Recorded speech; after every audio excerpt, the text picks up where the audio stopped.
হ্যাঁ, আমি সব বুঝতে পেরেছি, দেখছি কি করা যায়। বাবা, তুমি আমার ছেলেকে বাঁচাও। দাঁড়া বর্ষ, দাঁড়া। আমার ছেলে কি দেখো, সব আমি বুঝতে পারছি। বাবা বাবা, আমার ছেলে কি আছে দেখো।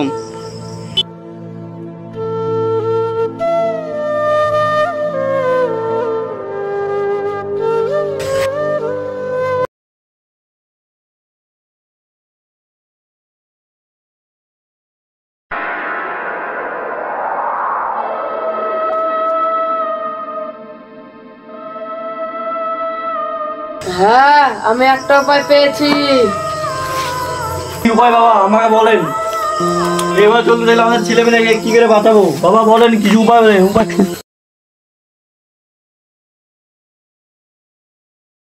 দাঁড়া দাঁড়া, কি উপায় আমি দেখছি, তোরা একটু আহুতে যা।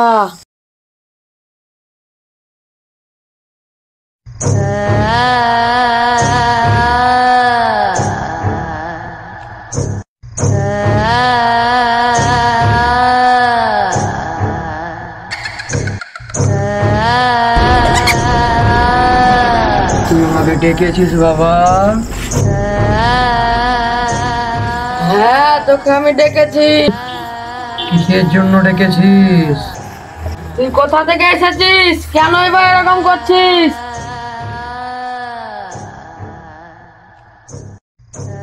এই পৃথিবীর মানুষ খুবই খারাপ। তোর কি হয়েছে আমাকে বল। একটা মেয়ে আমার জীবন নষ্ট করে দিয়েছে। তাকে আমি প্রচুর ভালোবাসতাম, তার জন্য আমি সব করেছি, কিন্তু সে আমাকে অবহেলা করে ছেড়ে গিয়েছে।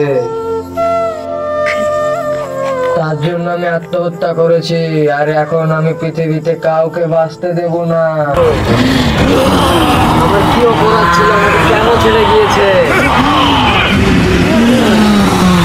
আমার কি অপরাধ ছিল, আমাকে কেন ছেড়ে গিয়েছে? আমি পৃথিবীতে কাউকে বাঁচতে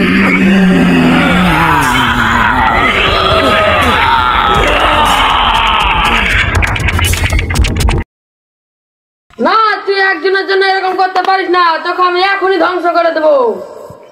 মিনিং মিনিং ছট, তোর খবর করে দেবো এখনই আমি ঝটপট।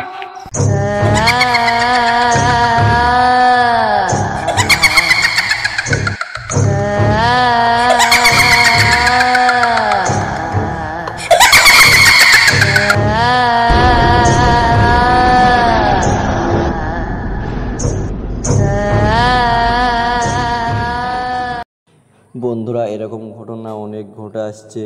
প্রেম করে ধোঁকা খাওয়ার পর সুসাইডের পথ বেছে নেই, কিন্তু আত্মহত্যা মহাপাপ। মরাটা কোনো সমাধান নয়। অন্তত পক্ষে বাপ মার মুখের দিকে তাকিয়ে তোমরা বেঁচে থাকার চেষ্টা করো। আর ভিডিওটা ভালো লাগলে লাইক শেয়ার ফলো করবেন। এটা আমার প্রথম ভিডিও, পরবর্তী ভিডিও ভালো করে দেওয়ার চেষ্টা করব। সবাই সুস্থ থাকবেন, ভালো থাকবেন। আল্লাহ হাফিজ।